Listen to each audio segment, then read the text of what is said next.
Hello, mga kamaster, maraming salamat po sa lahat ng tumatangkilik ng Number 1 Supreme Warrior. Paki-follow and subscribe mga master para sa mga susunod pang mga kabanata. Number 1 Supreme Warrior. Kabanata 3081. Tumaas ang isang kilay ni Jackie, hindi tumitingin sa mga hayop pansamantala. Matapos bigkasan ng mga logro, ang mga manunood ay nasa isang kaguluhang muli habang napuno ng mga ingay ang kanyang tenga. Akala ko ang odds ni Arnie ay magiging katulad ni Jackie, na 1-7. Hindi ako makapaniwala na nababa ito ng halos kalahati. Ano ang sinusubukang gawin ng Beast City? Iniisip ba nila na mas malaki ang tsansa na manalo si Arnie kaysa kay Jackie? Huwag ka na lang magsalita ng bulag kapag hindi mo nakuha sa tingin mo ba kasing tanga mo ang mga caretakers. Ang mga posibilidad ay hindi lamang tinutukoy batay sa kakayahan ng mga mandirigma, depende din yan sa reactions natin. Ayaw ng 100 Beast City ng mga one-sided na taya. Mataas ang posibilidad na maakit ka na tumaya sa kabilang panig. Pagkatapos ng paliwanag na iyon, unti-unting naiintindihan ng lahat. Hindi ako makapaniwala na napakababa ng odds na 1-4 lang. Kung ganoon ang kaso, hindi mo masisira ang 10 milyong marka ngayon. Hindi na napigilan ni Rudy ang pagtawa. Wala naman akong balak na sirain ang markang iyon. Matalo man ako, hindi naman big deal, seeing as I made so much. Wala pa akong natutunang skills, pero natuto akong maging masaya sa kung anong meron ako. Kung hindi niya kasama si Jackie, baka matagal nang namatay si Rudy. Sa sandaling iyon, hindi lang siya buhay, ngunit mayroon din siyang napakaraming mga kristal na espiritu.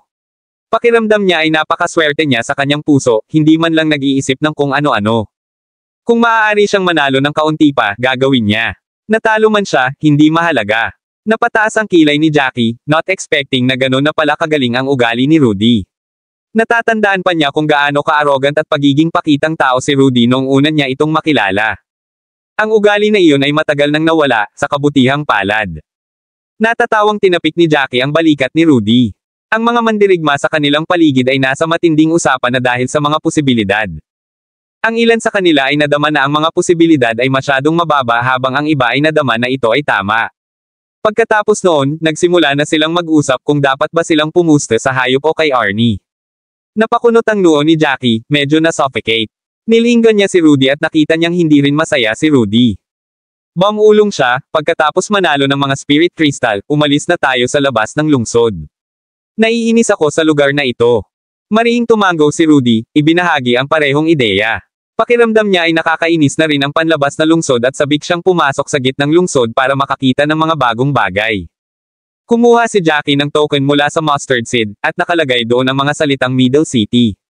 Pagbaba niya ng stage, yung caretaker iniabot sa kanya ang token na iyon. Matapos makumplito ang itim na bakal na taya, nakuha niya ang karapatang pumasok sa gitnang lungsod. Napansin niya na ang mga patakaran ay higit pa o mas kaunti katulad ng sa Thousand Leaves Tower.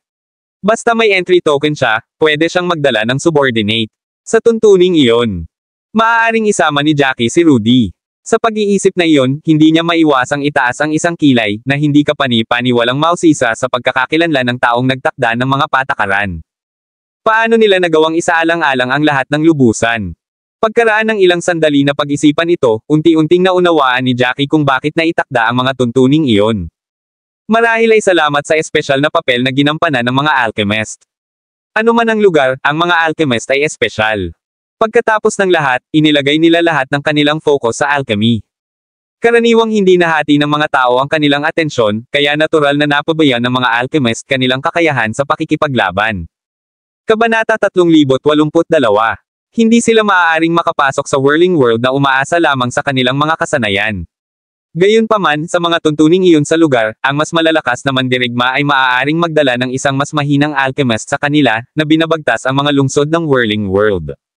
Pagkatapos niyang maisip iyon, nagpasya na rin si Arnie sa entablado. Sa 5 halimaw sa himpapawid, itinuro niya ang nasa loob sa may gitna.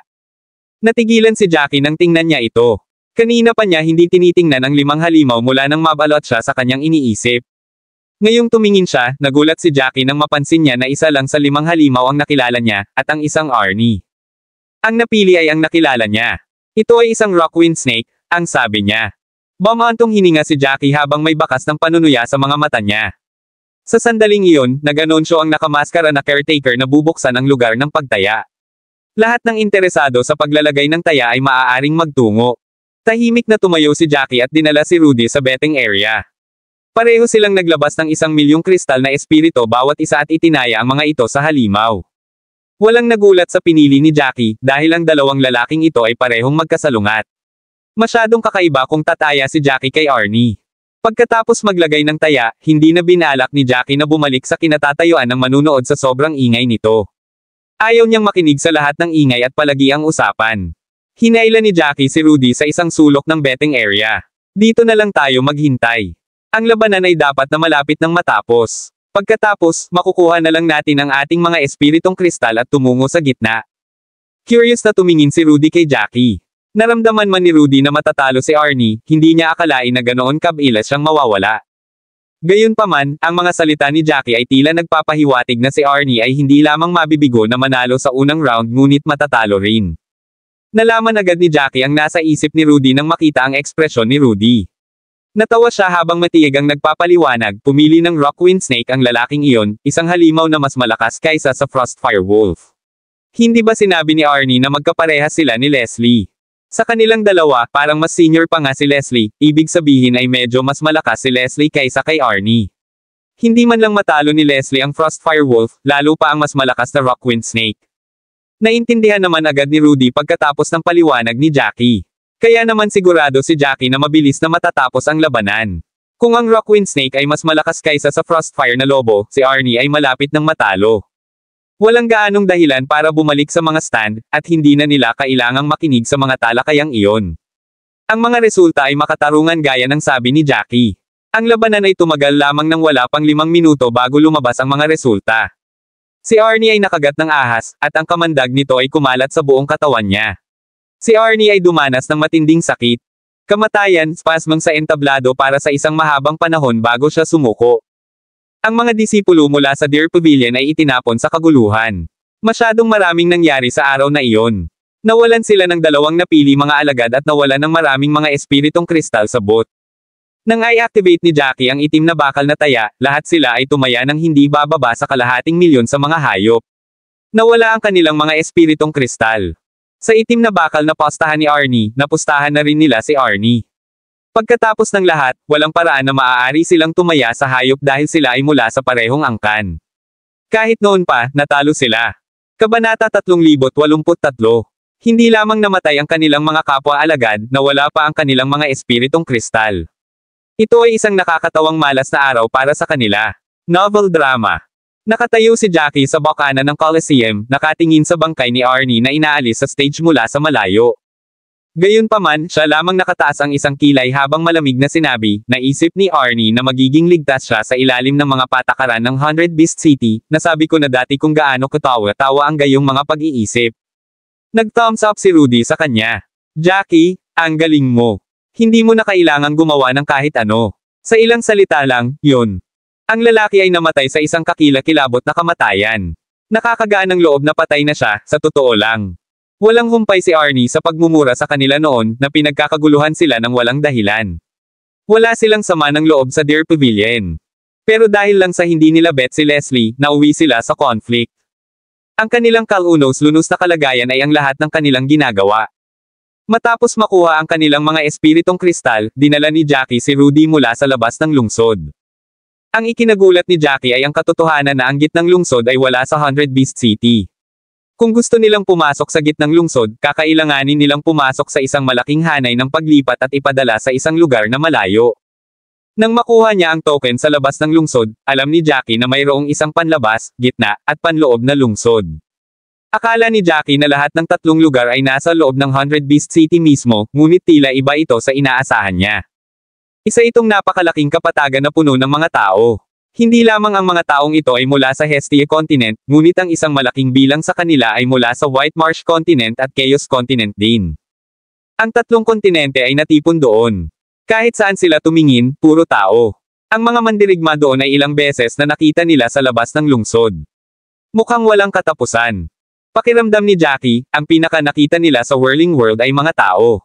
Noon, hindi niya gaanong naiintindihan ang mga numero pagdating sa mga mandirigma, ngunit pagkarating sa Whirling World, nagkaroon siya ng pangunahing pag-unawa sa bilang ng mga mandirigma sa Middle Province. Napaawang ang panga ni Rudy sa gulat, at natagalan bago siya nagsabing, ang daming tao. Dapat mayroong kahit ilang daang libo o higit sa 1 milyong mandirigma dito. Ito ba ang gitnang lungsod? Iba sa naisip ko.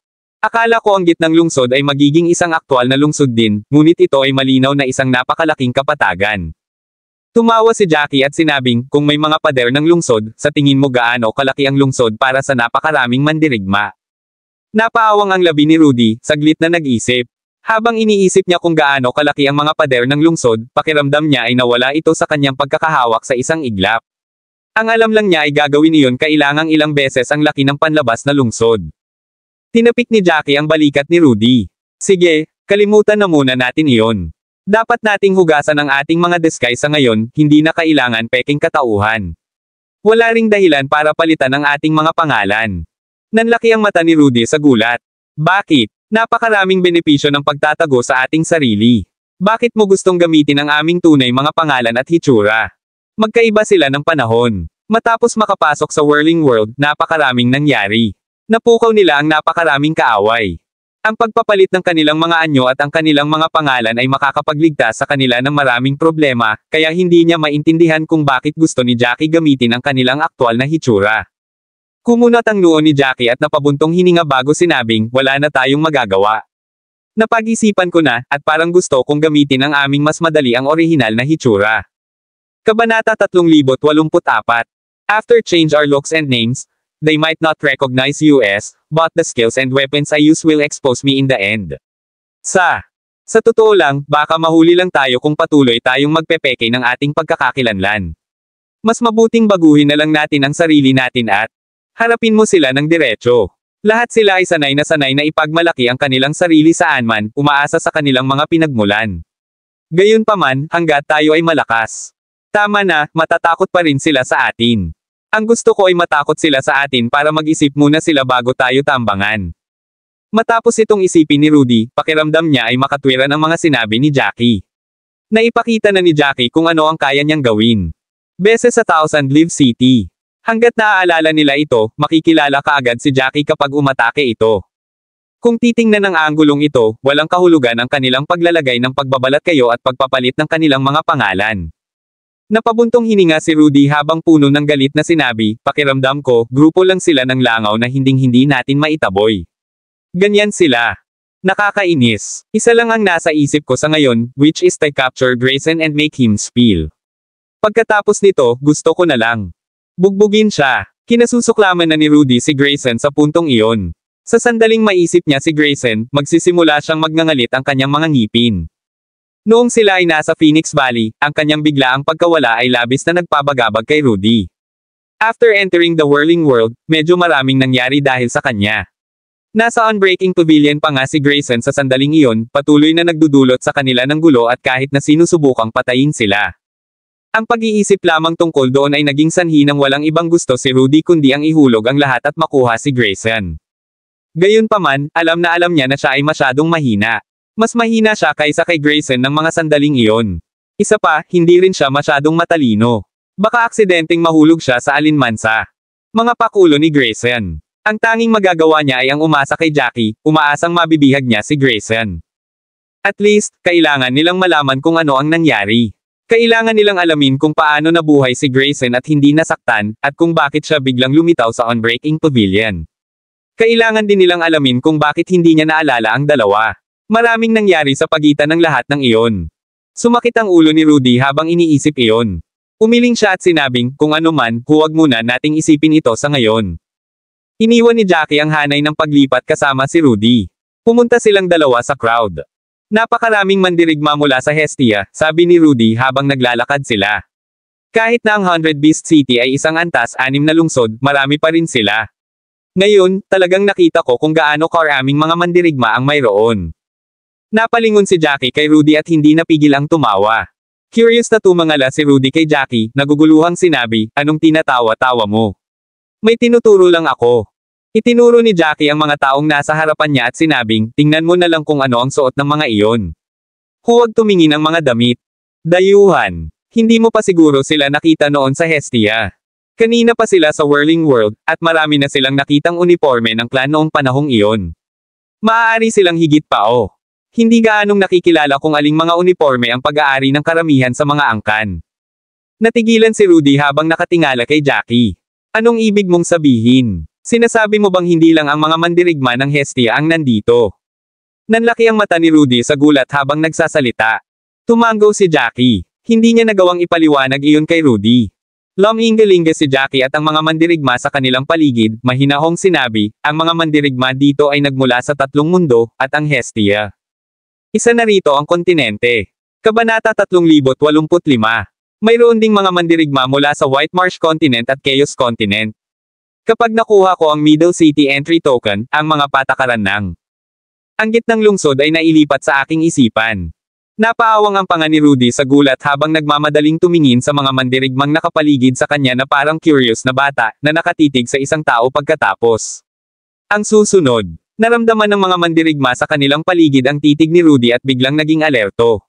Matalim ang tingin nila sa kanilang mga mata. Mabilis na tinulak ni Jackie si Rudy. Huwag kang mamangha sa mga taong ganyan.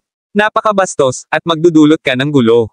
Masunuri namang tumanggo si Rudy, inamin na saglit siyang nawala ng kontrol. Masyado lang siyang nagulat at na-curious. Tinapik ni Jackie ang balikat ni Rudy at hinaila ito sa gilid. Bakit parang nagulat ka pa? Hindi tulad ng hindi mo pa nakikilala ang mga mandirigma mula sa White Marsh Continent at Chaos Continent noon. Tuwang-tuwang sabi ni Rudy, ikaw ang nakakilala sa kanila noon, hindi ako. First time kong makakita ng mga mandirigma mula sa ibang mundo. Siyempre curious ako. Napangiti si Jackie habang iniisip kung paano siya nasali sa ikapitong grupo sa Prosper City, nakipagkita sa mga alchemist mula sa ibang mundo. Gayunpaman, narinig lang ni Rudy ang tungkol dito, hindi niya nakilala ang mga ito ng mag-isa. Huminga ng malalim si Rudy, na curious na sinabing, nagtataka ako kung bakit palagi tayong nakagrupo sa dalawang kontinenteng iyon. Ang paligsahan ay isang bagay, dahil walang gaanong saysay na makipagkompetensya sa ating sarili. Mas nakakatuwang makipagkompetensya sa ibang mundo. Bakit ngayon magkakagrupo na naman ang lahat ng mandirigma? Maaari bang mabuksan ang umiikot na mundo sa lahat ng mundo? Sa sinabi ni Rudy ay puno ng katanungan ang kanyang ulo. Hindi niya gaanong inisip ang nangyari noon, ngunit dahil nakatingin siya sa mga mandirigma mula sa ibang mundo na nasa harapan niya, hindi mapigilan ni Rudy na ilabas ang kanyang mga tanong. Napabuntong hininga si Jackie habang nakakunot ang noo. Napag-isipan ko na rin ito dati. Noong una, naisip ko na ang pagbubukas ng Whirling World ay nauugnay sa pakikibaka sa pagitan ng Phoenix Valley at ng Unbreaking Pavilion. Gayunpaman, pagkatapos kong pumasok sa Whirling World, nalaman namin na ang Phoenix Valley ay kasabwat ang Unbreaking Pavilion sa isang bagay, at walang nakakaalam tungkol dito. Ang lahat ng narinig natin noon ay usok at salamin lamang na sadyang pinalabas nila. Hindi namin alam ang aktwal na layunin. Pagkatapos makita ang mga mandirigma ng iba pang mga mundo, unti-unti kong naunawaan ang pagbubukas ng Whirling World ay hindi isang bagay na Phoenix. Ang Valley at ang Unbreaking Pavilion ay kayang kontrolin. Mukhang maraming sikreto ang nasasangkot. Mataimtim na tumanggo si Rudy. Gaano man kalakas ang Phoenix Valley at ang Unbreaking Pavilion, dalawa lang sila sa ikawalong baitang. Angkan sa Hestia, at wala silang kapantay sa dalawang iba pang mundo. Sa tingin ko, may kaunting extra lang silang dalawa. Impormasyon sa karamihan, ngunit hindi nila makontrol ang Whirling World. Tumanggo si Jackie. Sa paglipas ng panahon, dumami ang mga bagay na kanilang nakatagpo, at ang mga tanong sa kanilang isipan ay nagsimulang masagot.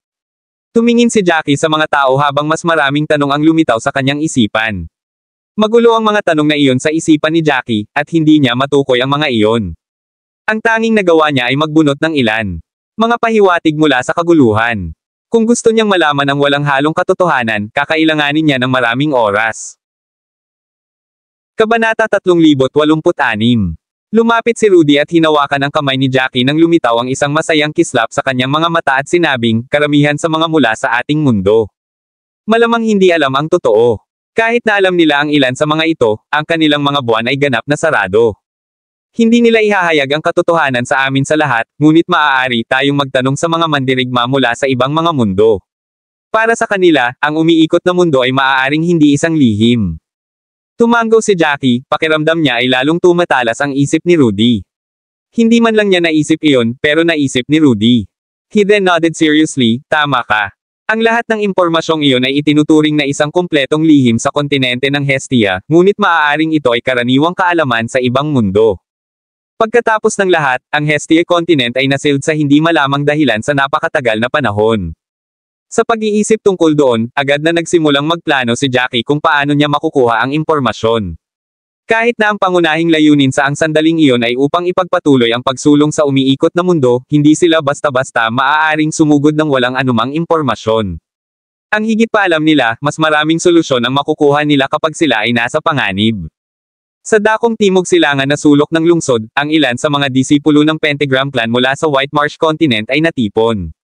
Baka sa mga mukha nila ang emosyonal na pag-uusap habang masinsinan nilang pinag-uusapan ang isang bagay. Trevor, tumigil ka nga. Hindi ako susuko sa pagpasok sa Level 2 City. Sigaw ni Ethan. Napakunot ang noo ni Trevor Henry, pakiramdam niya ay parang sutil na mule si Ethan. Kahit gaano kaganda ang pagkakalagay niya ng mga bagay, ayaw makinig ng lalaki. Naiinis na sabi ni Trevor, sa tingin mo, bakit ako nagsisikap na payuhan ka? Dahil lang ba mahilig akong makipaglaro? Lahat ng ito ay para sa iyong sariling kapakanan. Kahit gaano kataas ang posisyon mo sa Pentagram Clan, alchemist ka pa rin. Hindi mo kayang ipagtanggol ang sarili mo. Hindi mo ba alam kung anong uri ng lugar ang antas ng dalawang lungsod? Hindi mo ba alam kung gaano sila delikado? Pagkatapos na makapasok, ang ating mga kapwa-disipulo ay mahihirapang protektahan ang kanilang sarili. Magkakaroon ba sila ng kakayahang protektahan ka? Kung may panganib, siguradong ikaw ang unang mamamatay sa loob. Masaya ka ba sa pagiging cannon fodder? Isang serye ng mga tanong ang binaril, ngunit si Ethan ay nanatiling matigas ang ulo, tumangging sumuko. Nagtaas siya ng boses at sinabing, hindi ako tanga. Siyempre, alam ko kung ano ang antas ng dalawang lungsod. Alam kong delikado din sa loob. Maaaring isa akong alchemist, ngunit mayroon akong mga paraan upang protektahan ang aking sarili. Ang antas ng dalawang lungsod ay hindi puno ng panganib sa lahat ng dako. Mayroong ilang mga ligtas na lugar. Pagkapasok ko, hindi ako malalagay sa panganib basta manatili ako sa mga ligtas na lugar. Lahat kayo ay kayang harapin ang mga panganib. Hindi kita hihilin pababa sa pamamagitan ng pagpunta sa mga mapanganib na lugar kasama mo. Pakiramdam ni Trevor ay saysubog na siya sa galit kay Ethan. Kumaibot ang mga labi niya habang sinasabi, "You're being too optimistic." Tiyak na may mga ligtas na lugar sa antas ng dalawang lungsod, ngunit antas pa rin ang mga ito dalawang lungsod sa wakas. Kung wala ang mga alituntunin sa paligid, sila ay ganap na mga lugar ng pangangaso. Diyan, puro kanyan kumpay ka lang. Isa kang malaking tipak ng karne. Pagkatapos ng lahat, alam ng lahat na ang mga alchemist ay may posibilidad na maging mayaman. Pagkatapos mong makapasok sa antas ng dalawang lungsod, hanggat manatili ka sa mga ligtas na lugar, ang mga panganib sa lungsod ay natural na hindi makakasama sa iyo. Paano sa labas ng lungsod? Babulay-walay na lang ba ng ibang mga mandirigma ang isang matabang piraso ng karne na tulad mo? Hindi ka ba nila sasalakayin? Hindi magiging tayo kayang alagaan ka kapag napapaligiran tayo ng panganib. Mapipilitin ka lang na manatili mag-isa sa mga ligtas na lugar, basta dumaan ang ibang mga mandirigma, dapat wala kang pagkakataong mabuhay. Habang nagsasalita si Trevor ay mas lalo siyang nagalit. Namula ang kanyang mukha, at ang iba pang mga piniling disipulo ng Pentagram Clan ay nagsalita rin kay Ethan, tama si Trevor. Ethan, bakit masyado ka bang mapilit na pumasok sa isang antas ng dalawang lungsod? Hindi ba pwedeng manatili ka na lang sa isang antas ng tatlong lungsod? Masyadong delikado doon. Kahit na mga mandirigma sa antas ni Trevor ay kailangang maging lubhang maingat sa antas ng dalawang lungsod. Kabanata 3087. Hindi lamang siya kailangang mag-ingat sa mga panganib na idinudulot mismo ng antas ng dalawang lungsod, ngunit kailangan din niya maging maingat laban sa ang mga mandirigma mula sa ibang mga mundo. Ang mga mahihinang mandirigma ay wala doon. Pagkatapos mong makapasok, malaki ang posibilidad na makapasok ka panganib. I don't think it's just a high chance, I think it's almost assured. Hanggat nakatagpo ka ng anumang panganib, ang iyong mga pagkakataon na mabuhay ay magiging. Hindi ka pani-pani walang slim. Itatapon mo ba ang iyong buhay sa umiikot na mundo? Huwag kalimutan, hindi lamang mga mandirigma mula sa White ang darating. Marsh Continent sa antas ng dalawang lungsod, magkakaroon din ng mga mandirigma mula sa ibang mga mundo. Ang mga mandirigma ng ibang mundo ay walang alam tungkol sa Pentagram Clan. Hindi sila matatakot na atakihin ka at hindi rin sila takot sa anumang paghihiganti mula sa angkan. Sa kanilang mga mata, isa ka lamang hindi ka pani-pani walang masarap na piraso ng karne. Bakit hindi ka nila papansinin? Napaawang ang labi ni Ethan habang humihingal sa galit. Nagsimula siyang maglakad pasulong, at sumunod ang mga alagad sa likuran niya. Habang iniisip ito ni Ethan ay mas lalo siyang nagalit, sa tingin mo ba ako ay tulala? Sa tingin mo ba ay maglilibot ako sa pagpupunyagi mandirigma mula sa ibang mga mundo sa sandaling pumasok ako sa isang antas ng 2 lungsod? As long as I don't wear my alchemist robes, malalaman ba nila kung sino ako? Hindi nila ako tatangkaing atakihin ng walang dahilan. Sa tingin mo ba gusto ko na talagang mamatay? Lalong nagalit si Trevor matapos marinig iyon at sumagot, hindi ko maintindihan. Bakit mo ipinipilit na pumasok sa isang antas ng 2 lungsod? Anong mga benepisyo ang ibibigay nito sa iyo? Sinusubukan mo lang bang makita kung gaano kadelikado ang isang antas ng 2 lungsod? Galit na sabi ni Ethan, syempre, hindi ako pumapasok sa level 2 city dahil lang gusto ko ng experience. Ang antas ng 2 lungsod ay hindi nakakita ng anumang mga alchemist sa loob ng hindi mabilang na mga taon. Ang lahat ng mahahalagang materyales na iyon ay parang ligaw na damo sa inyong lahat. Gayunpaman, masasabi ko sa isang sulyap kung alin ang mahalaga. Napaawang ang labi ni Trevor habang nakatingin kay Ethan na parang tulala. Siya ay pumapasok sa isang antas ng 2 lungsod upang makakuha ng mga materyales. Tuluyan na siyang hindi nakaimik. Kung hindi lang niya napanatili ang kanyang rationality, baka hinawakan niya ang kwelyo ni Ethan at sinampal siya ng ilang beses. Nais niyang malaman ni Ethan na walang halaga ang mahahalagang materyales. Kung namatay si Ethan, ang mga materyales ay magiging premyo lang ng iba. Nadama ni Ethan na kahit anong sabihin niya, hindi siya dadalhin ng mga disipulo sa paligid niya sa isang antas ng 2 lungsod. Habang iniisip niya iyon ay lalo siyang nagagalit. Pakiramdam niya ay binansagan siya bilang isang walang kwentang alchemist ng mga ito. Nanlaki ang mga mata ni Ethan at sinabing, alam kong pabigat ang tingin mo sa akin. Alam kong hindi ako kasing galing ng lahat. Lahat tayo ay may kanya-kanyang specialty. Wala ni isa sa inyo ang makakalaban sa akin pagdating sa alchemy. Ang umiikot na mundo ay nagbubukas lamang ng isang beses bawat 530 taon. Tiyak na alam mo kung ano ang ibig sabihin ng 530 taon nang hindi ko sinasabi sa iyo. Napakaraming master ang nakaligtaan dito. May limitasyon sa edad para makapasok sa Whirling World, at napakaraming tao ang hindi nakapasok dahil doon. Nakapasok ako kasi ang swerte ko. Hindi ko pwedeng sayangin ang ganitong pagkakataon. Kumunot ang noo ni Trevor at sinabing, kung gayon, sabihin mo sa akin, ilang mandirigma ang pumapasok sa Whirling World sa bawat pagkakataon. Pagkatapos ng 2 taon, paano marami sa kanila ang nananatiling buhay? Napaawang ang labi ni Ethan ng mga sandaling iyon. Ang rate ng pagkamatay ng Whirling World ay kasing taas ng 50%. Kung 600,000 mandirigma ang pumasok, 300,000 ang paggawa nito ng buhay ay itinuturing na isang himala. Sa ilang partikular na lungsod, maraming laban ang nauwi sa maraming pagkamatay. Kahit na ang mga patakaran sa mga lungsod ay pumihil sa pagpatay, ang mga mandirigma ay papatayin ang bawat isa-iba sa labas ng mga lungsod. Si kamatayan ay isang mainstay sa Whirling World, ngunit naramdaman ni Ethan na hindi siya ganoon kamalas. Kung kalahati ng mga mandirigma ang namatay sa loob, ginawa iyon hindi ibig sabihin na ang kalahati ay nakalabas na buhay. Sigurado siyang magiging bahagi siya ng kalahating nakalabas na buhay. Kabanata 3088. Ang tanging dahilan kung bakit sila nagsisikap na pigilan siya ay dahil sa pakiramdam nila ay hindi sapat ang kanyang mga kakayahan at gagawin niya ito hilahin sila pababa. Nakaramdam ng pagkadismaya si Ethan sa naisip na iyon. Siya ay naging isang alagad ng Pentagram Clan salamat sa kanyang katayuan bilang isang alchemist, ngunit sa sandaling iyon, siya ang tinatapon. Ang Whirling World ay nagbukas lamang isang beses bawat 530 taon.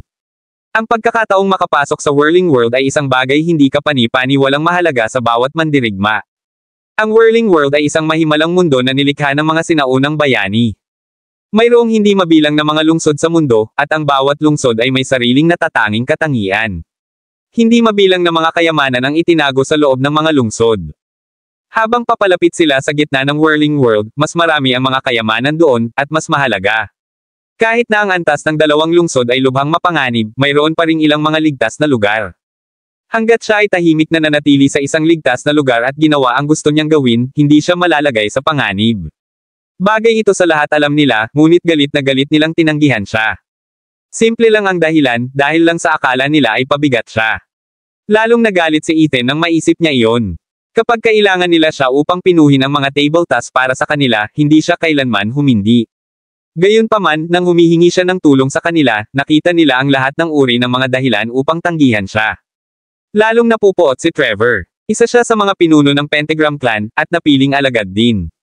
May kapangyarihan siyang gumawa ng ilang desisyon. Dati, magalang ang pakikitungo sa kanya ni Ethan at marami rin siyang tinutulungan. Gayunpaman, iyon ang ugali ni Trevor sa kanya. Para siyang tulala na walang alam. Habang nararamdaman ni Ethan ang lahat ng galit na iyon, bigla niyang nakita ang isang pamilyar na figure sa gilid ng kanyang mata. Agad na nanigas ang buong katawan niya. Tumingin siya sa ibabaw at naramdaman niyang may nakasindi na fuse sa loob niya nang siya kitang-kita kung sino ang taong iyon.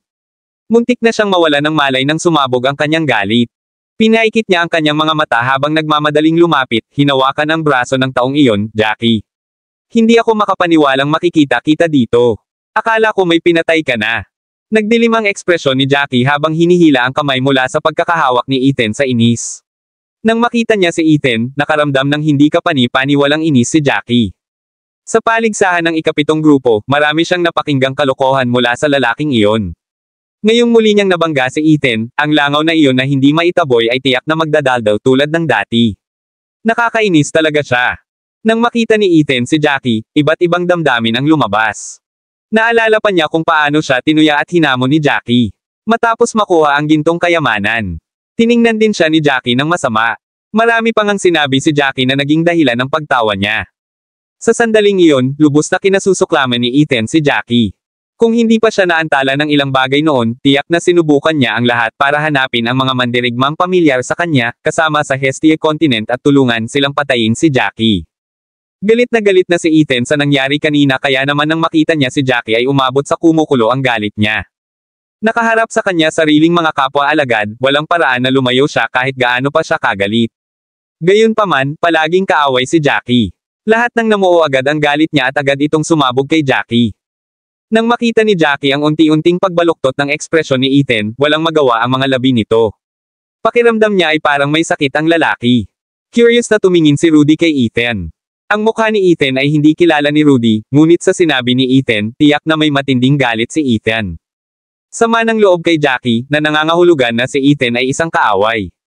Kabanata 389. Walang magawa ang mga labi ni Jackie habang umuurong papalayo kay Ethan. Pakiramdam niya ay parang baliw na aso si Ethan na nawala ng katwiran. Kung hindi niya dumistansya ang sarili niya, baka magalit siya. So ikaw pala, yung tipong mahilig magyabang pero walang skill para i-back up, iyon ang naisip ni Jackie kay Ethan. Naalala pa niya kung paano palaging ipinahayag ni Ethan na siya ang pinakamalakas na alchemist na naruroon sa paligsahan. Siya inaangkin na walang makakatalo sa kanya, ngunit nakakuha siya ng isang tansong kayamanan sa huli.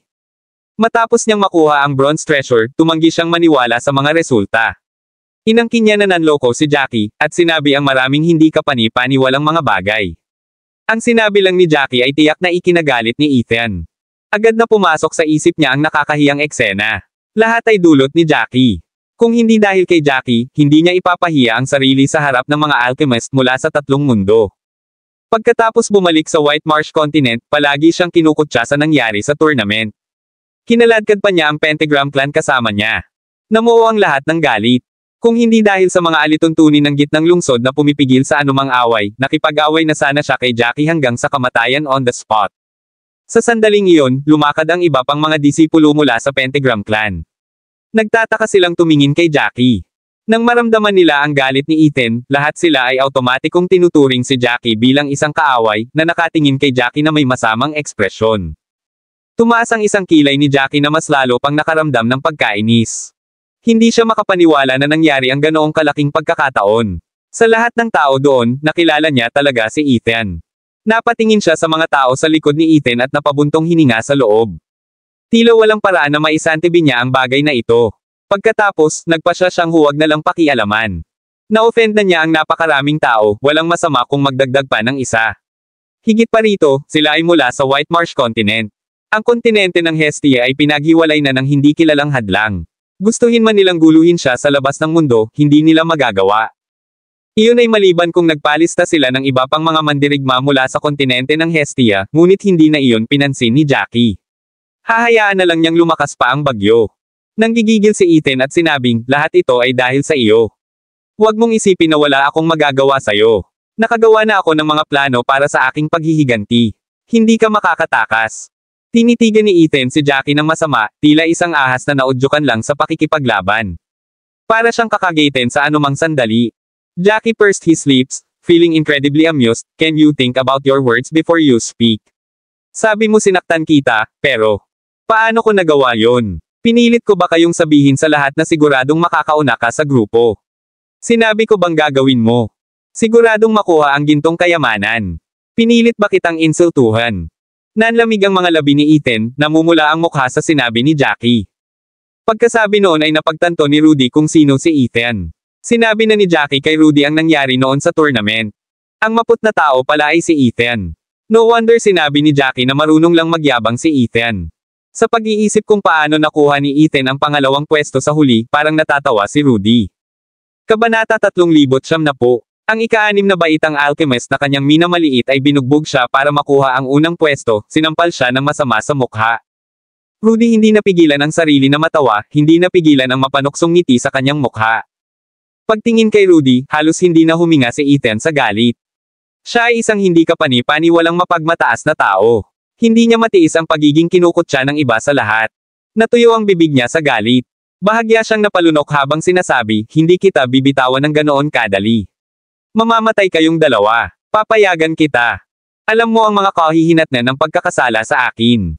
Walang imik ang mga labi ni Jackie. Ilang beses na niyang narinig ang mga katulad na salitang iyon. Maraming tao ang nagsabi sa kanya na mag-novel drama sila gawin siyang magbayad ng presyo noon, at mas masahol pa ay sinabi na rin. Si Jackie ay ganap na immune sa kanilang lahat. Higit pa rito, si Ethan ay isang alchemist lamang. Kahit gaano pa siya kalakas alchemy, basura pa rin siya bilang isang mandirigma. Sa tansya niya, malamang ay mas malakas si Ethan kay Rudy. Kung tutuusin, maganda ang background niya, pero mas malakas lang siya kaysa kay Rudy. Inilalagay ng mga alchemist ang karamihan sa kanilang oras sa alchemy, kaya paano sila magkakaroon ng oras upang magsanay ng labanan? Tuluyan ng binaliwala ni Jackie ang mga pananakot ni Ethan. He sneered and said, gusto ko talagang makita kung paano mo ako pinaplano. Anong kakayahan ang mayroon ka para harapin ako? Don't tell me maghahanap ka ng mga mandirigma ng Hestia Continent para patayin ako. Hindi mo kaya. Halos mawala ng malay si Ethan matapos marinig iyon, bakit sa tingin mo hindi ko kaya? Hayaan mong sabihin ko sa iyo. Kaya ko talaga. Madali akong makakahanap ng papatay sa'yo. Baka mas malakas ka sa akin sa alchemy. Ngunit ang isang alchemist ay isang alchemist pa rin. Kaharap ang malalakas na mandirigma, isa ka lang malaking langgam. Mamamatay ka sa isang kurot lang. Matapos marinig iyon, hindi na rin napigilan ni Jackie ang pagtawa. Kung tutuusin, ang mga salita ni Ethan ay lubhang nakakatawa kay Jackie. Nagsalita siya habang tumatawa, nagsalita ka na parang hindi ka alchemist. Ako ay isang malaking langgam. Mamamatay ako sa isang kurot lang. Lalong natuwa si Jackie nang sumigaw si Ethan bilang sagot, tama. Langgam ka lang. Madali kang papatayin ng sino mang malakas na mandirigma, kaya ko rin. Balita ko wala kang background. Wandering warrior ka lang. Marahil ay nakakuha ka ng mana mula sa isang tao na kung paano mo naabot ang iyong taas sa alchemy. Dapat ay inilagay mo ang lahat ng iyong pagtuon sa alchemy. Wala kang oras para magsanay ng labanan, iba ako sayo. Maaaring malalim ako sa alchemy, ngunit hindi ko nakalimutang pagbutihin ang aking mga kasanayan. Ang pagpatay sa isang mandirigmang tulad mo ay magiging napakadali para sa akin. Habang sinasabi niya iyon, hindi kapani-paniwalang kumpiyansa ang mukha ni Ethan. Parang siya ang pinakamalakas, at lahat ng iba ay wala sa kanya. Tumaas ang isang kilay ni Jackie at nagtanong, sa tingin mo matatalo mo ako? Masiglang tumango si Ethan, syempre, kaya kitang talunin. Ang pagpatay sa iyo ay isang bagay na hindi kapani-paniwalang madali para sa akin, lalo na't matalo ka lang. Habang sinasabi niya iyon, inabot ni Ethan ang 3 daliri, 3 galaw lang ang kailangan ko. Pipalayan kita sa 3 galaw. Tumawa si Jackie habang inilabas ang Middle City token mula sa mustard seed at pinaglaruan ito sa kanyang palad. Kabanata 3,901. Itinuro niya ang token sa gitnang lungsod at sinabing, ito ang antas sa ibabaw ng gitnang lungsod. Sa ibaba, mayroon pa ring una at pangalawang antas sa ilalim ng lupa. Ang 3 antas na ito ay puno ng iba't ibang hamon. Sa tingin ko alam mo na ang karamihan sa mga hamon na iyon. May nangyaring isang hamon na bagay para sa ating dalawa. Ako lang magtaka kung maglakas loob ka. Tumaas ang isang kilay ni Ethan, pinaikit ang kanyang mga mata bago sinabing, deathmatch ba ang sinasabi mo? Gusto mong magsimula ay deathmatch laban sa akin. Same time na tumango si Jackie, tama. Di ba sabi mo madali mo akong patayin? Mahilig kang magyabang, pero ako ayoko. Maniwala ka sa lahat. Patuloy mong sinasabi na nasaktan ka o na-frame ng iba. Bakit hindi na lang natin gamitin ang pinakasimpleng paraan upang patunayan mo? Pagkatapos niyang sabihin iyon, sumimangot ang lahat ng mga disipulo ng Pentagram Clan. Itinulak ni Trevor ang mga disipulong nasa harapan niya, naglakad palapit sa kanilang dalawa, hindi. Hindi ka makakapagsimula ng deathmatch. Pagkasabi noon, tinitigan ni Trevor si Jackie, "You must be that guy, Jackie, who got the golden treasure." Medyo marami na akong narinig na binanggit ka dati. Ang yabang mo talaga. Wala akong pakialam kung ano ang iniisip mo, at wala akong pakialam kung gaano kamura ang buhay mo para makapagsimula ng deathmatch ng ganun-ganun lang. Ang buhay ni Ethan ay mas mahalaga kaysa sa iyo. Walang paraan na sisimulan kanya ng deathmatch. Nang marinig iyon ni Ethan ay medyo nabahala siya kahit iyon ang gusto niya. Kinasusuklaman niya si Jackie sa puntong iyon. Dahil may pagkakataong patayin si Jackie sa harap niya, natural na ayaw niyang pabayaan ito. Hinawakan ni Ethan ang braso ni Trevor at sinabing, "Trevor, makinig ka sa akin. Walang clan ang lalaking ito. Hindi man lang may kumpara sa mga janitor natin ang husay niya. Madali ko siyang mapapatay. Dahil gusto na niyang mamatay, ibigay na lang natin sa kanya ang gusto niya." Galit na galit si Trevor. Kung wala lang masyadong nagkukumpulan doon ay sinampal na niya si Ethan. "Tumahimik ka na. Hindi mo ba alam kung ano ang deathmatch? Sa sandaling magsimula ang laban sa kamatayan, pareho kayong kailangang pumunta sa entablado. Magiging laban hanggang kamatayan. Maliban kung may mamatay, hindi matatapos ang laban. Ilang taon ka na ngayon? Pwede bang itigil mo na ang pagmamaktol na parang bata? Bakit kailangan mo siyang personal na ipaglaban? Pwede bang tumigil ka na sa paggawa ng napakaraming gulo? Hindi mo ba alam kung gaano kahalaga ang buhay mo? Bakit mo sinusubukang ipaglaban hanggang kamatayan ang isang alchemist mula sa Hestia Continent? Paano mo nagagawa ang bagay na iyon?" Lalong nalungkot si Rudy nang marinig iyon. Lahat ng sinabi ng lalaking iyon ay nakakainsulto sa halaga ni Jackie. Siya ay tumatawid sa linya. Ngumisi si Rudy at sinabing, "Talagang galing kayo sa iisang angkan. Pareho kayong kumilos ng eksakto sa parehong paraan, na may hilig na magyabang. Sarili mo, bakit mo pinag-uusapan ang halaga ng buhay ng bawat isa? Sino ang nagdedetermina ng halagang iyon? Paano may kukumpara si Ethan kay Jackie? Mas malala pa siya kay Jackie sa alchemy. Tumanggi siyang aminin ang pagkatalo kaya nagdadrama lang siya. Tungkol sa, ngayon, sinasabi pa niya mas malakas siya kay Jackie sa labanan. Sa paningin ko, isa lang ang mas maganda sa kanya kaysa sa Jackie at, na nagyayabang." Sanay na ni Rudy ang kanyang bibig sa puntong iyon. Sabay-saway niya sa kanilang dalawa. Nagdilim ang ekspresyon ni Trevor nang lumingon siya kay Rudy na may balak na pumatay. Itong killing intent na inilabas ni Trevor bumangga kay Rudy na parang alon. Sa sobrang takot ni Rudy ay nagtago siya sa likod ni Jackie. Kung tutuusin, ang kakayahan ni Rudy ay mas mababa kaysa kay Trevor. Ang layunin ng pagpatay at kapangyarihan na ipinadala ni Trevor ay malinaw na nabalisa si Rudy, ngunit si Jackie ay ayos lang dito. Hindi kaya ng kapangyarihan sa antas na iyon nakakaapekto kay Jackie. Kabanata 3072. Sa sandaling iyon, naiwan si Trevor sa galit. Hindi niya napansin na binaliwala na ni Jackie ang kanyang layuning pumatay.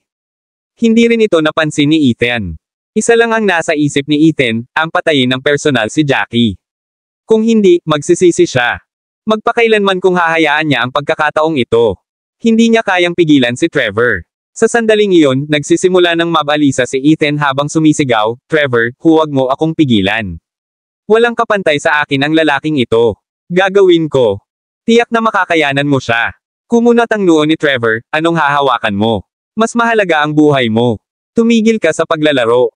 Naramdaman lang ni Ethan na si Trevor ay hindi kapani-pani walang maliit, na nagalit lamang sa kanya sa isang bagay at isa pa. Pakiramdam ni Ethan ay wala siyang makukuhang tapos na. Ikinawi ni Ethan ang kanyang mga kamay at sumigaw, "Huwag mo akong pigilan. Ako ang gustong simulan ang laban ng kamatayan. Kahit na mapunta ako sa anumang panganib, wala itong kinalaman sa iyo. Lahat ay maaaring maging saksi natin. Hindi ka maapektuhan." Ang kanyang mga salita ay determinado na ang ibang mga disipulo ng Pentagram Clan ay hindi alam kung ano ang gagawin. Sa sobrang galit ni Trevor ay humihingal siya, pinagsisihan niyang dinala niya si Ethan sa kanyang team sa puntong iyon.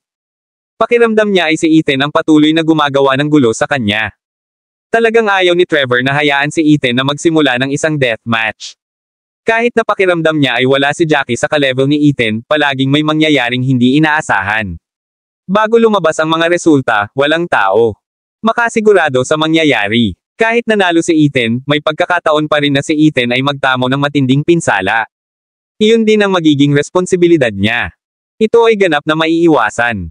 Ang pinakamahalagang gawain para kay Ethan sa Whirling World ay upang pinuhin ang mga table tasks, hindi upang labanan ang iba. Tila nakita ni Ethan ang iniisip ni Trevor. Tumawa siya, alam ko kung ano ang iniisip mo, ngunit ito ay isang personal na sama ng loob ko. Kung hindi ko masettle itong sama ng loob, buong buhay ko magdurusa. Pananagutan ko ang sarili ko, hindi mo kailangang mag-alala. Pulang-pula ang mukha ni Trevor sa galit. Dahil ang lahat ay umabot na sa puntong wala nang babalikan, malamang nalalala pa ang mga bagay kung patuloy niyang pipigilan si Ethan. Bilang pinuno, kailangan niyang panatilihin ang kanyang imahe. Hindi niya hahayaang mawala ang kanyang awtoridad. Pinaikit ni Trevor ang kanyang mga mata, galit na sinabi, sige. Dahil sa sobrang gusto mong magsimula ng deathmatch, walang kwenta para pigilan kita. Gayunpaman, tandaan mo ang sinabi mo. Iyong sariling pinili ang lahat. Hindi ka namin napigilan. Masiglang tumango si Ethan habang buong pagmamalaki niyang sinabi, syempre, pananagutan ko ang sarili ko. Nagsisimula ng mainas si Jackie nang sa wakas ay sinabi niya, dahil napagpasyahan na ito, pumunta tayo. Ang lugar kung saan karaniwang ginaganap ang laban ng kamatayan ay nasa kanluran. Dahil ang gitnang lungsod ay hindi kapani-paniwalang malaki, pinili nilang gamitin isang transfer array upang maabot kung saan ginanap ang mga deathmatch para makatipid ng oras. Habang nasa daan, curious na bumulong si Rudy, hindi mo pa rin sinasabi sa akin ang iba't ibang alituntunin ng gitnang lungsod. Ano ang kamatayan? Tugma. Maliban sa death matches, may iba pa bang bagay? Maliban sa ibabaw, mayroon bang dalawang antas sa ilalim ng lupa? Si Rudy ay nakaramdam ng hindi kapani-paniwalang tuliro sa pagsisikap na sundan ang usapan kanina. Kanina, si Jackie at ang kanyang sarili ay nag-uusap tungkol kay Grayson at hindi pa nakakapag-usap tungkol sa mga patakaran ng gitnang lungsod. Naramdaman niya parang napakaraming mandirigma sa gitnang lungsod. Dahan daw ang paliwanag ni Jackie, huwag muna nating pag-usapan ang una at ikalawang underground level sa ngayon. May tatlong hamon sa ibabaw. Maaari mong tingnan ang mga ito bilang tatlong magkakaibang laro. Kabanata 3073. Sa mata ni Jackie, ang iba't ibang hamon, at laban sa Whirling World ay parang mga laro, ang mananalo ay makakakuha ng mga benepisyong habang ang mga natalo ay walang mapapala at mapatay pa nga. Sa gitnang lungsod, ang iba't ibang mga laban ay parang mga laro upang mag-level up, habang parami ng parami ang namamatay. Ano ang tatlong hamon? Tanong ni Rudy na nanlalaki ang mga mata. Sumagot si Jackie, mula sa pinakamahirap hanggang sa pinakamaliit ay ang pagpatay ng mga sugal, ang mga deathmatch, at ang taya ng Ginoo.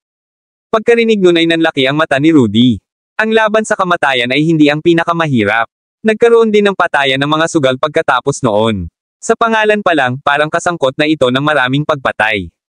Lalong natuwa si Rudy. Bago nagtanong si Rudy ng anuman, nagpatuloy si Jackie, ang upper at lower limit ng Middle City ay mas mataas kaysa sa Outer City para sa pagsusugal. Ang mga regular na taya sa panlabas na lungsod ay itinakda sa 5,000 bilang mas mababang limitasyon at 50,000 sa pinakamataas.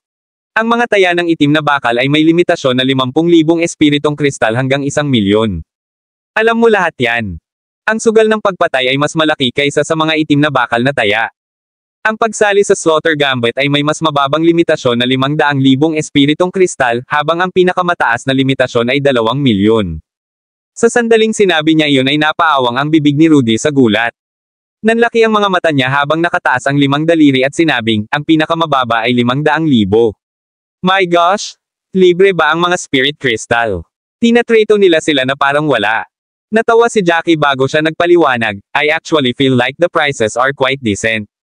Alam mo ba kung paano ginagawa ang pagpatay ng sugal? Umiling si Rudy, hindi mo naman sinabi sa akin, so how would I? Gayunpaman, ang pakikinig lamang sa pangalan ay nagsasabi sa akin na ito ay magiging madyogo. Napabuntong hininga si Jackie at sinabing, it is really bloody. Isang kabuuang 10 tao ang kailangang tipunin para sa bawat pagpatay ng sugal. 10 sa kanila ay ipapadala sa isang nakahiwalay na espasyo bago magsimula ang pagpatay. Ang resulta ay 9 na pagkamatay. Nagulat si Rudy sa sinabi ni Jackie, 9 deaths. Matapos pag-isipan ito, agad na naunawaan ni Rudy, ibig mong sabihin, pagkatapos lamang ng isang tao ang maiwang nakatayo ay matatapos ang laban, tama? Tumango lang si Jackie bilang sagot sa tanong ni Rudy. Nakaramdam ng lamig si Rudy. Hindi nakakagulat na tinawag itong Slaughter of Gambit. Sa bawat 10 kalahok, isang tao lamang ang mabubuhay. Ito ay tiyak na kapanapanabik, ang pag-iisip lamang tungkol dito ay nagbigay sa kanya ng goosebumps. Matapos may padala ang 10 sa kanila sa liblib na espasyo, agad nilang sisimulan ang pagpatay sa isa't isa tulad ng mga ligaw na hayop sa isang arena. Isang tao lamang ang makaliligtas upang umalis sa espasyo.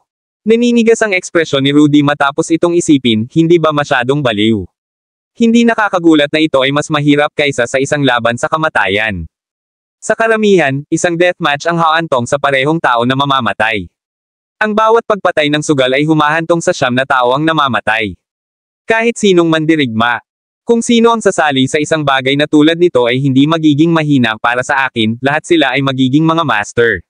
9 sa kanila ay mamamatay sa isa go, baliw yan. Ngayon na naisip niya ito, ang mas mababang limitasyon ng 250,000 upang maglagay ng taya ay hindi gaanong. Pagkatapos ng lahat, ito ay napakabaliw na taya. Sa pag-iisip tungkol dito, isa pang ideya ang lumitaw sa kanyang isipan. Iyong 3 taya sa ibabaw ay nakakabaliw na, ano naman? Ang 2 anta sa ilalim ng lupa. Kabanata 3074. Lalong nasa sabik si Rudy habang iniisip ito at napuno ng pananabik. Kung hindi malapit na ang laban ng kamatayan. Simula, naiinip na sana niyang kaladkarin si Jackie pababa sa unang anta sa ilalim ng lupa para makita kung may kawili-wili. Ang deathmatch area ay naglalaman ng 3 malalaking coliseum. Maliban sa katotohanan na ito ay 2 beses na mas malaki, ito ay hindi gaanong naiiba. Mula sa mga coliseum ng panlabas na lungsod. Sa sandaling iyon, may isang laban na katatapos lamang, ang dugo ay hindi pa nalilinis. Ang mga kalahok sa death matches ay kailangang irehistro ang kanilang mga sarili sa lugar ng pagtaya sa labas ng coliseum, may mga nakamaskara ang mga caretakers doon. Hindi nagdalawang isip ang 2 na maglakad papunta sa lugar ng pastahan. Malamig pa rin ang tingin sa mukha ng caretaker. Ang tanging bagay. Iba sa mga tagapangalaga sa labas ng lungsod ang kanyang mga mata. Ang mga tagapangalaga ng panlabas na lungsod ay may purong puting mga mata, na nagbibigay sa sinuman ng hindi mapakali na pakiramdam sa tuwing titingnan nila ang mga mata na iyon. Ang mga tagapag-alaga ng gitnang lungsod ay eksaktong kabaligtaran, mayroon silang itim na mga mata. Ang pagtingin sa kanila ay naramdaman ng isang tao na ang kanilang mga kaluluwa ay sisipsipin. Pagpaparehistro. Malamig na sabi ng caretaker. Tumango naman ang 2. Pagkatapos ay inilabas ng caretaker ang isang dilaw na scroll mula sa kanyang storage ring, inilagay ito sa mesa sa harap nila. Matapos magawa ang balumbon, ang nakikita lang nila ay puno ito ng mga simbolo na hindi nila maintindihan. Itinuro ng tagapag-alaga ang ibabang kaliwang sulok ng balumbon at malamig na sinabi, lagdaan ang iyong mga pangalan. Dapat alam mo na ang mga patakaran. Sa sandaling magsimula ang laban ng kamatayan, hindi ito titigil hanggang sa may mamatay. Nagpalitan ng tingin ang 2, walang sinasabi bago sila tahimik na pumirma sa kanilang mga pangalan. Hindi kapani-pani walang tensyonado ang mukha ni Trevor. May isang bundle ng apoy sa kanyang puso. Kung ikukumpara kay Jackie, mas nagalit siya kay Ethan. Sinubukan niya ng husto na payuhan si Ethan ng maayos, ngunit lahat ng iyon ay nawala ng malay. Ang deathmatch ay isang ganap na hindi kinakailangang panganib sa isip ni Trevor. Kahit na may sama ng loob si Ethan sa lalaking iyon, hindi na kailangang gawin ni Ethan ang sarili niya. Sa huli, alchemist pa lang si Ethan. Kung may nangyari, makakaapekto ito sa kanilang mga plano sa hinaharap. Siya ang pinakamahusay na alchemist mula sa Pentagram Clan na pumasok sa Whirling World. Pagkatapos nito, kakailanganin nilang umasa ng husto kay Ethan para sa kanyang mga table tasks. Kung hindi dahil sa pagiging alchemist niya, hindi sana nila isinama si Ethan. Kung tutuusin, basura si Ethan bilang isang mandirigma. Malinaw na alam niya ang kanyang layunin sa koponan, ngunit iginiit niya na kumilos ng walang ingat, na nagsimula ng isang deathmatch sa isang alchemist mula sa Hestia Continent. Sa mga mata ni Trevor, lahat ng ito ay hindi kinakailangang problema. Hindi maipahayag ni Trevor ang kanyang galit at wala siyang magawa. Kung tutuusin, hindi niya mapigilan si Ethan, at hindi niya masyadong masisira ang kanilang relasyon. Kaya naman, napilitan siyang panoorin si Ethan na sanhi ng lahat ng kaguluhang iyon. Natapos na silang 2 sa pagpaparehistro pagkatapos nilang pirmahan ang kanilang mga pangalan. Dinala silang 2 ng caretaker sa stage in. Gitna ng Coliseum. Walang kahit isang bakanteng upuan sa kinatatayuan ng manunood sa sandaling iyon. Isa itong Coliseum na mas malaki kaysa sa nasa labas ng lungsod. Mayroong mahigit 20,000 upuan sa manunood. Nakatayo. Gayunpaman, marami pa ring mga mandirigma ang naghihintay sa labas ng Coliseum, naghihintay ng mga tao na umalis upang sila ay makapunta sa loob para manood. Tumangala si Jackie at nakita ang dagat ng mga tao. Kitang-kita pa niya ang excited na tingin ng mga manunood. Pagkakuha nilang dalawa, nagkagulo ang Colosseum. May mga sumipol pa nga. Wow! Dalawang alchemist. Yan. Rare. Mula nang alisin niya ang kanyang disguise, ibinalik ni Jackie ang kanyang naunang gray alchemist robe. Kaya lang, tinanggal niya ang kanyang alchemist badge. Kabanata 375. Pagkatapos ng lahat, ang badge ay nagdulot ng labis na problema kay Jackie. Maging siya ay nagsisimula ng maramdaman na ang badge ay malas, kaya siya nagpas siyang huwag na lang itong isuot. Ang mga uniforme ng alchemist ay hindi ganap na pamantayan. Ito ay lamang na ang ilang mga pattern dito ay kinikilala sa pangkalahatan. Iyon ay kung bakit magkaiba ang mga damit ni na Jackie at Ethan sa kulay at disenyo, ngunit masasabi pa rin ng lahat na sila ay mga alchemist salamat sa mga espesyal na pattern sa kanilang mga damit. Maging ang mga alchemist ay nagsisimula ng mag-away sa isa't isa. Hindi ba't sinabi ng mga alchemist noon na sila ay hindi kapani-paniwalang kalmado, hindi gaanong napuno bloodlust gaya ng iba sa atin? Oh please, gustong-gusto ng mga alchemist na gawing maganda ang kanilang sarili. Patuloy nilang sinusubukang ipakita sa amin kung gaano sila kaiba, sinasabi iyon napakarangal nila. Paulit-ulit nilang sinasabi na iba sila sa ating mga magaspang na mandirigma. Ito ay biro, hindi ba mga trash tier warrior lang sila? Kung hindi dahil sa katotohanan kailangan natin sila, hindi na sila kailangang umiral. Tama, gusto ko lang lawayin ang sinumang alchemist na nakikita ko. Lahat sila ay hamak. Sinubukan kong hilingin sa isang alchemist sa ikapitong baitang na pinuhin ang isang mas mababang tableta sa ikapitong baitang para sa akin. Ang lalaki ay nag-quote sa akin ng 6 na numero kaagad. Ako ay galit na galit, ito ay halos daylight robbery. Sa bandang huli, sinabihan pa ako ng lalaki na magalit. Ang relasyon sa pagitan ng mga mandirigma at alchemist ay isang komplikado.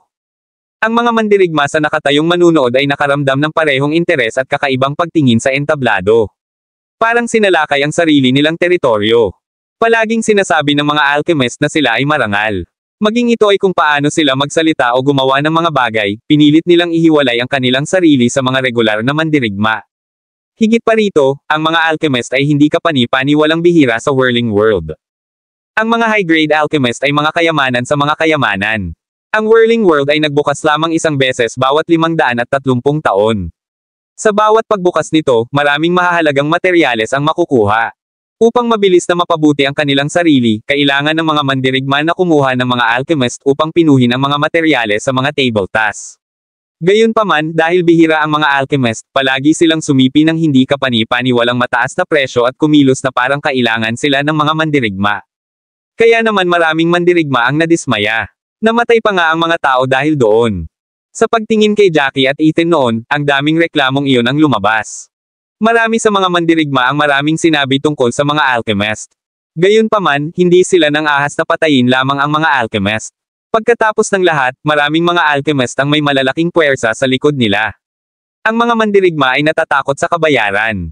Nang marinig ang mga talakayang iyon, naramdaman ni Jackie na ang sama ng loob sa pagitan ng mga mandirigma at alchemist ay malamang naganap na sa isubog kapag sapat na oras.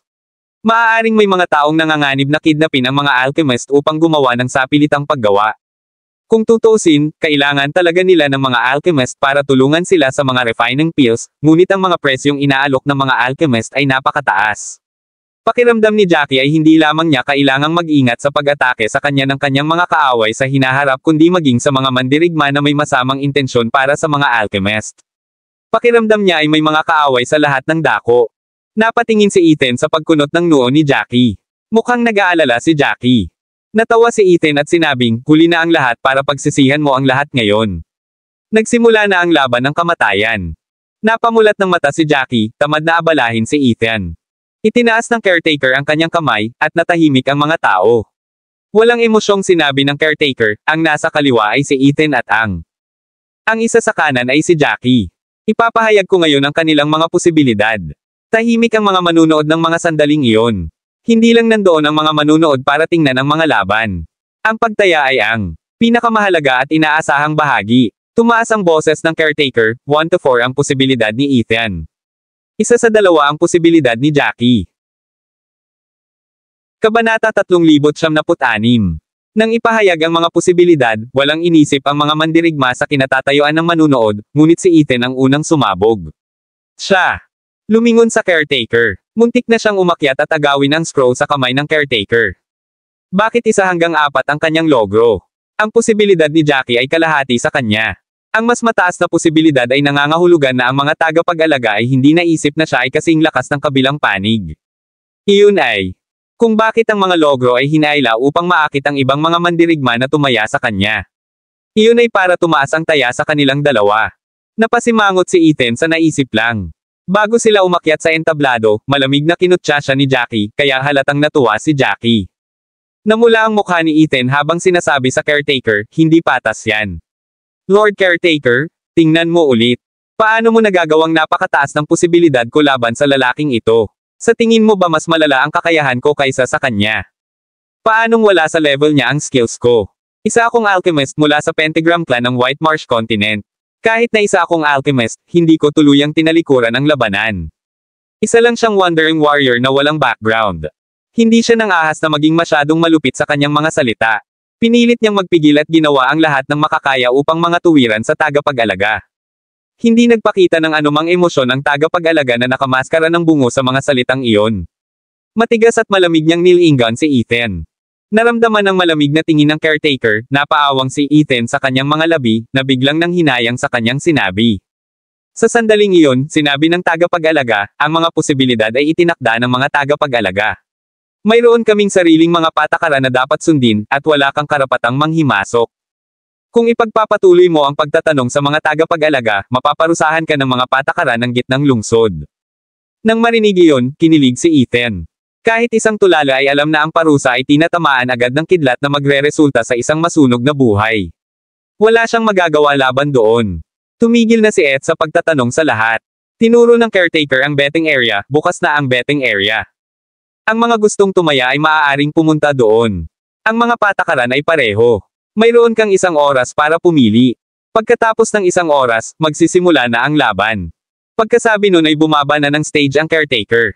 Ang mga mandirigma sa stand ay nakalagay na ng maraming taya at nakaipon na ng maraming karanasan. Pagkatapos ng announcement, walang tumayo at pumunta agad sa betting area. Nagpatuloy sila sa kanilang mga obserbasyon sa mga stand ng dalawang alchemist sa entablado. Kahit nagalit ako sa mga alchemist, kailangan kong sabihin na nagsisimula silang gumanda pagkatapos kong marinig ang mga posibilidad na iyon. Ang mga posibilidad ay hindi kapani-paniwalang mataas. Sa ilang mga laban bago, ang mga logro ay lumipat sa paligid ng 1 punto ng isang bagay sa 2 puntos. Isang bagay. Nasa 2 at 4 sila. Sa napakataas na posibilidad, dapat maraming makati ang mga kamay. Napagdesisyonan kong tumaya pa rin. Ako ay may 1 milyon na natitira sa akin. Kung gagawin ko ito ng tama, doble o 4 na beses ko ang aking mga kristal na espiritu. Itigil ang pag-uusap tungkol sa mga posibilidad sa ngayon. Bilasan natin at alamin natin kung sino ang mananalo. May nakakakilala ba sa kanilang dalawa? Narinig kong sinabi ni Ethan na galing siya sa Pentagram Clan ng White Marsh Continent. Ginagawa. May sapat na nakakakilala sa kanya para ipaliwanag sa lahat kung ano ang antas ng kanyang kakayahan. Kabanata 3074. Lalong nasa sabik si Rudy habang iniisip ito at napuno ng pananabik. Kung hindi malapit na ang laban ng kamatayan. Simula, naiinip na sana niyang kaladkarin si Jackie pababa sa unang antas sa ilalim ng lupa para makita kung may kawili-wili. Ang deathmatch area ay naglalaman ng 3 malalaking coliseum. Maliban sa katotohanan na ito ay 2 beses na mas malaki, ito ay hindi gaanong naiiba. Mula sa mga coliseum ng panlabas na lungsod. Sa sandaling iyon, may isang laban na katatapos lamang, ang dugo ay hindi pa nalilinis. Ang mga kalahok sa death matches ay kailangang irehistro ang kanilang mga sarili sa lugar ng pagtaya sa labas ng Coliseum, may mga nakamaskara ang mga caretakers doon. Hindi nagdalawang isip ang dalawa na maglakad papunta sa lugar ng pastahan. Malamig pa rin ang tingin sa mukha ng caretaker. Ang tanging bagay. Iba sa mga tagapangalaga sa labas ng lungsod ang kanyang mga mata. Ang mga tagapangalaga ng panlabas na lungsod ay may purong puting mga mata, na nagbibigay sa sinuman ng hindi mapakali na pakiramdam sa tuwing titingnan nila ang mga mata na iyon. Ang mga tagapag-alaga ng gitnang lungsod ay eksaktong kabaligtaran, mayroon silang itim na mga mata. Ang pagtingin sa kanila ay naramdaman ng isang tao na ang kanilang mga kaluluwa ay sisipsipin. Pagpaparehistro. Malamig na sabi ng caretaker. Tumango naman ang dalawa. Pagkatapos ay inilabas ng caretaker ang isang dilaw na scroll mula sa kanyang storage ring, inilagay ito sa mesa sa harap nila. Matapos magawa ang balumbon, ang nakikita lang nila ay puno ito ng mga simbolo na hindi nila maintindihan. Itinuro ng tagapag-alaga ang ibabang kaliwang sulok ng balumbon at malamig na sinabi, lagdaan ang iyong mga pangalan. Dapat alam mo na ang mga patakaran. Sa sandaling magsimula ang laban ng kamatayan, hindi ito titigil hanggang sa may mamatay. Nagpalitan ng tingin ang dalawa, walang sinasabi bago sila tahimik na pumirma sa kanilang mga pangalan. Hindi ka pani-pani, walang tensyonado ang mukha ni Trevor. May isang bundle ng apoy sa kanyang puso. Kung ikukumpara kay Jackie, mas nagalit siya kay Ethan. Sinubukan niya ng husto na payuhan si Ethan ng maayos, ngunit lahat ng iyon ay nawala ng malay. Ang deathmatch ay isang ganap na hindi kinakailangang panganib sa isip ni Trevor. Kahit na may sama ng loob si Ethan sa lalaking iyon, hindi na kailangang gawin ni Ethan ang sarili niya. Sa huli, alchemist pa lang si Ethan. Kung may nangyari, makakaapekto ito sa kanilang mga plano sa hinaharap. Siya ang pinakamahusay na alchemist mula sa Pentagram Clan na pumasok sa Whirling World. Pagkatapos nito, kakailanganin nilang umasa ng husto kay Ethan para sa kanyang mga table tasks. Kung hindi dahil sa pagiging alchemist niya, hindi sana nila isinama si Ethan. Kung tutuusin, basura si Ethan bilang isang mandirigma. Malinaw na alam niya ang kanyang layunin sa koponan, ngunit iginiit niya na kumilos ng walang ingat, na nagsimula ng isang deathmatch sa isang alchemist mula sa Hestia Continent. Sa mga mata ni Trevor, lahat ng ito ay hindi kinakailangang problema. Hindi maipahayag ni Trevor ang kanyang galit at wala siyang magawa. Kung tutuusin, hindi niya mapigilan si Ethan, at hindi niya masyadong masisira ang kanilang relasyon. Kaya naman, napilitan siyang panoorin si Ethan na sanhi ng lahat ng kaguluhang iyon. Natapos na silang dalawa sa pagpaparehistro pagkatapos nilang pirmahan ang kanilang mga pangalan. Dinala silang dalawa ng caretaker sa Stage Inn. Gitna ng Coliseum. Walang kahit isang bakanteng upuan sa kinatatayuan ng manunood sa sandaling iyon. Isa itong Coliseum na mas malaki kaysa sa nasa labas ng lungsod. Mayroong mahigit 20,000 upuan sa manunood. Nakatayo. Gayunpaman, marami pa ring mga mandirigma ang naghihintay sa labas ng Coliseum, naghihintay ng mga tao na umalis upang sila ay makapunta sa loob para manood. Tumangala si Jackie at nakita ang dagat ng mga tao. Kitang-kita pa niya ang excited na tingin ng mga manunood. Pagkakuha nilang dalawa, nagkagulo ang Coliseum. May mga sumipol pa nga. Wow! Dalawang alchemist. Yan. Rare. Mula nang alisin niya ang kanyang disguise, ibinalik ni Jackie ang kanyang naunang gray alchemist robe. Kaya lang, tinanggal niya ang kanyang alchemist badge. Kabanata 3075. Pagkatapos ng lahat, ang badge ay nagdulot ng labis na problema kay Jackie. Maging siya ay nagsisimula ng maramdaman na ang badge ay malas, kaya siya nagpas siyang huwag na lang itong isuot.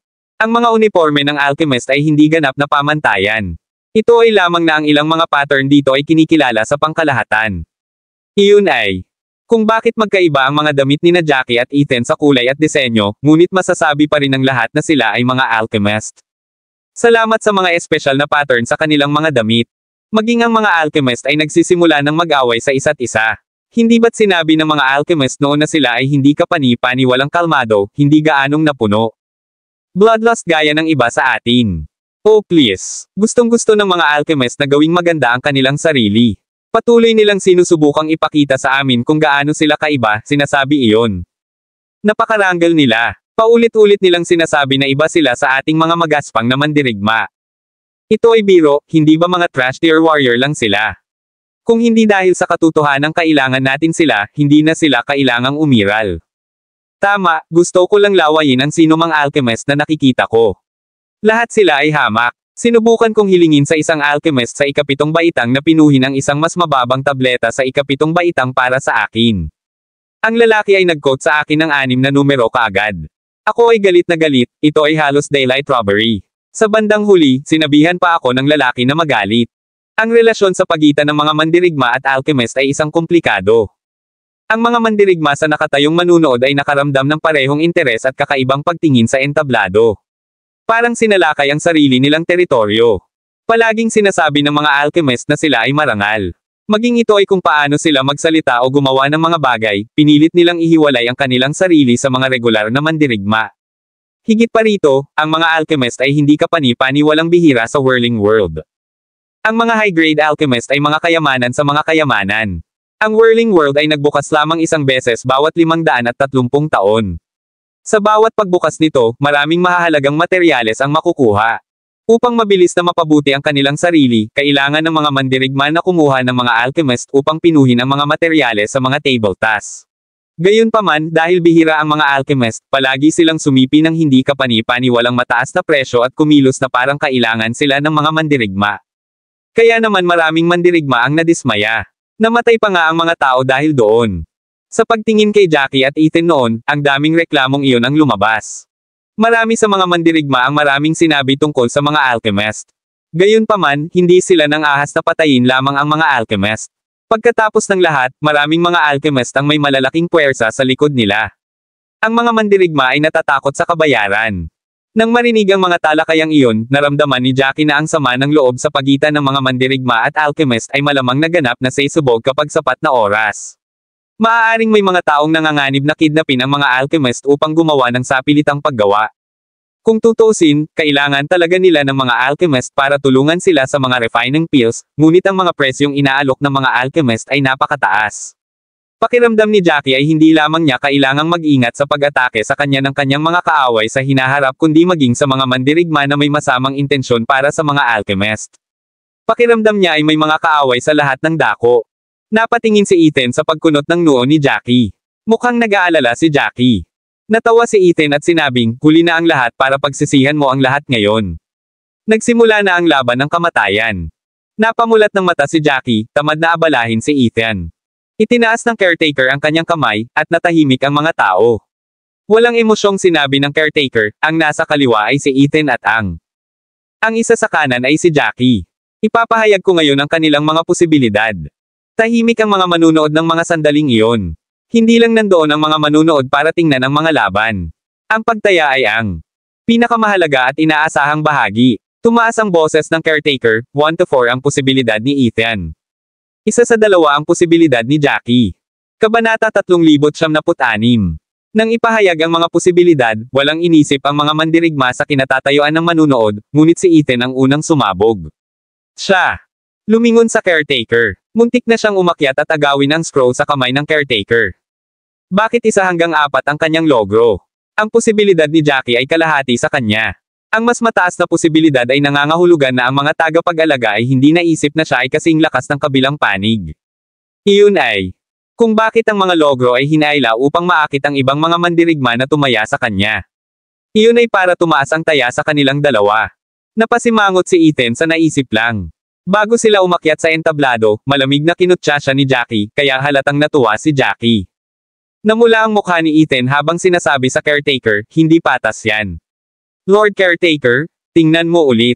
Paano mo nagagawang napakataas ng posibilidad ko laban sa lalaking ito? Sa tingin mo ba mas malala ang kakayahan ko kaysa sa kanya? Paanong wala sa level niya ang skills ko?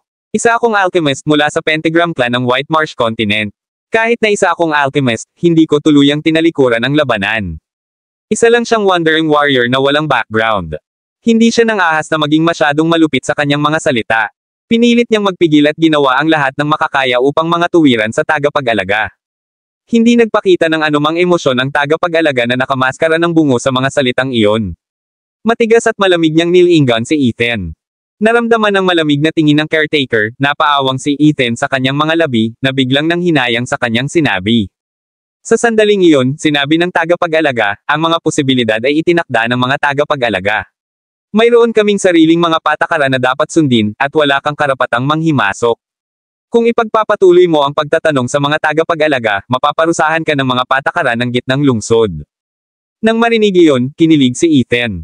Kahit isang tulala ay alam na ang parusa ay tinatamaan agad ng kidlat na magreresulta sa isang masunog na buhay. Wala siyang magagawa laban doon. Tumigil na si Ed sa pagtatanong sa lahat. Tinuro ng caretaker ang betting area, bukas na ang betting area. Ang mga gustong tumaya ay maaaring pumunta doon. Ang mga patakaran ay pareho. Mayroon kang 1 oras para pumili. Pagkatapos ng 1 oras, magsisimula na ang laban. Pagkasabi nun ay bumaba na ng stage ang caretaker. Ang mga mandirigma sa stand ay nakalagay na ng maraming taya at nakaipon na ng maraming karanasan. Pagkatapos ng announcement, walang tumayo at pumunta agad sa betting area. Nagpatuloy sila sa kanilang mga obserbasyon sa mga stand ng dalawang alchemist sa entablado. Kahit nagalit ako sa mga alchemist, kailangan kong sabihin na nagsisimula silang gumanda pagkatapos kong marinig ang mga posibilidad na iyon. Ang mga posibilidad ay hindi kapani-paniwalang mataas. Sa ilang mga laban bago, ang mga logro ay lumipat sa paligid ng 1 punto ng isang bagay sa 2 puntos. Isang bagay. Nasa 2 at 4 sila. Sa napakataas na posibilidad, dapat maraming makati ang mga kamay. Napagdesisyonan kong tumaya pa rin. Ako ay may 1 milyon na natitira sa akin. Kung gagawin ko ito ng tama, 2 o 4 na beses ko ang aking mga kristal na espiritu. Itigil ang pag-uusap tungkol sa mga posibilidad sa ngayon. Bilasan natin at alamin natin kung sino ang mananalo. May nakakakilala ba sa kanilang dalawa? Narinig kong sinabi ni Ethan na galing siya sa Pentagram Clan ng White Marsh Continent. Ginagawa. May sapat na nakakakilala sa kanya para ipaliwanag sa lahat kung ano ang antas ng kanyang kakayahan. Kabanata 3097. Kilala ko siya. Ang aking angkan ay may magandang relasyon sa Pentagram Clan. Ilang beses ko na siyang nakita, pero hindi ko alam kung ano siya. Mga kasanayan ay tulad ng, kung tutuusin, isa pa rin siyang alchemist na nakatutok sa alchemy. Karaniwan, hindi sila sumasali sa mga labanan sa pagitan ng mga mandirigma. Kaya hindi ako nagkaroon ng pagkakataon na makita ang kanyang kakayahan. Kung ganoon, sino ang lalaking Jackie na iyon? May nakakakilala ba sa kanya? Paano ang kanyang mga kasanayan? Saang angkan siya galing? Bingi ka ba? Hindi ba sinabi ni Ethan kanina? Walang background ang lalaking iyon. Dahil iyon ang kaso, si Ethan ay dapat magkaroon ng mas mahusay na mga posibilidad, kaya... Bakit mas mababa ang odds ni Jackie? Mabilis na tingnan ito. Bakit ganito? Ewan ko, Jackie. Mayroon bang mga mandirigma mula sa kontinente ng Hestie? Sinong nakakakilala kay Jackie? Nagsisimula ang isang matinding talakayan sa mga manunood sa mga stand. Una, tiningnan nila ang mga kakayahan ni Ethan. Nang walang mahanap, sinimulan nilang tingnan si Jackie. Gayunpaman, mas kaunti ang mga mandirigma mula sa kontinente ng Hestie kaysa sa iba pang 2 mundo. Mas kaunti pa sa kanila ang nakakaalam tungkol sa kanya. May ilan sa kanila na nakakaalam tungkol kay Jackie, ngunit sila ay mula sa Unbreaking Pavilion at Compass Pavilion. Ang Unbreaking Pavilion at ang Compass Pavilion ay talagang kinasusuklaman si Jackie. Ang kanyang imahe ay ipinadala sa lahat ng mga disipulo sa loob ng mga angkan na iyon. Halos lahat ng alagad ay kilala si Jackie. Nakatanggap pa sila ng utos na ipaalam sa buong angkan sa sandaling mapansin nila si Jackie. Pagkatapos ng lahat, hindi lamang si Jackie ay misteryoso, ngunit siya rin ay isang malaking bane para sa parehong mga angkan. Natigilan ng mga alagad ng 2 angkan nang makita nila si Jackie na naglalakad papunta sa stage. Nang makita nila na ang kalaban niya ay isang alchemist mula sa Hestie Continent, nagpalitan sila ng kakaibang tingin sa pagitan nila. Kilala nila si Jackie, ngunit tiyak na hindi ilalantad ang tunay na lakas ni Jackie. Ayaw nilang malaman ng iba ang tungkol sa kanya, ni hindi nila gustong malaman ng sino man ang tungkol sa kanyang tunay na kakayahan. Saka lang sila hindi maabala kapag gusto nilang harapin si Jackie. Natural na alam nila kung sino ang mas malakas sa 2 alchemist na nakatayo doon. Disipulo mula sa Unbreaking Pavilion na nakasuot ng maitim na damit ang nagsabi sa kanyang mga kapwa-disipulo, ito ay isang magandang pagkakataon na kumita ng pera. Dapat talaga magpasalamat tayo sa kanya. Lahat, huwag maging mademo. Ang mga kayang bumili ng kalahating milyong spirit crystal ay dinadala ang lahat ng ito sa lugar ng pagtaya. Postahan tayo. Ang Compass Pavilion ay pareho. Naikuyom nilang lahat ang kanilang mga kamao. Kahit na ang mga walang kalahating milyon sa kamay ay nag-loan. Ang mga gustong tumaya sa mga deathmatch ay kailangang tumaya ng kalahating milyon. Wala na, at walang kulang. Dapat iyon ang numero. Kaya nga ang mga alagad na walang kalahating milyon ay lahat ay nang utang. Sa mga alagad mula sa mga angka na iyon, ito ay libreng pera. Natural na hindi nila ito hahayaang makawala. Kumpara sa maingay na crowd, mas tahimik silang 2 sa stage. Hindi mapakali si Jackie kay Ethan, feeling. Parang nakakainis, langaw lang si Ethan. Sinisikap ni Ethan na humanap ng pagkakataon na kutsain si Jackie, ngunit alam niya na si Jackie ay hindi masyadong marupok. Kahit gusto niyang kutsain si Jackie, kailangan niyang sabihin ang isang bagay na hindi kayang bubuuan ni Jackie ng sagot. Gayunpaman, wala siyang maisip na sasabihin pagkaraan ng mahabang panahon. Medyo frustrated siya habang hinihingal. Mabilis ang ekspresyon niya. Nagpapaasim. Maraming salamat mga Kamaster sa walang sawang pagsusubaybay. Isang like, share, and subscribe naman dyan mga Kamaster. Abangan ang susunod pang mga kabanata.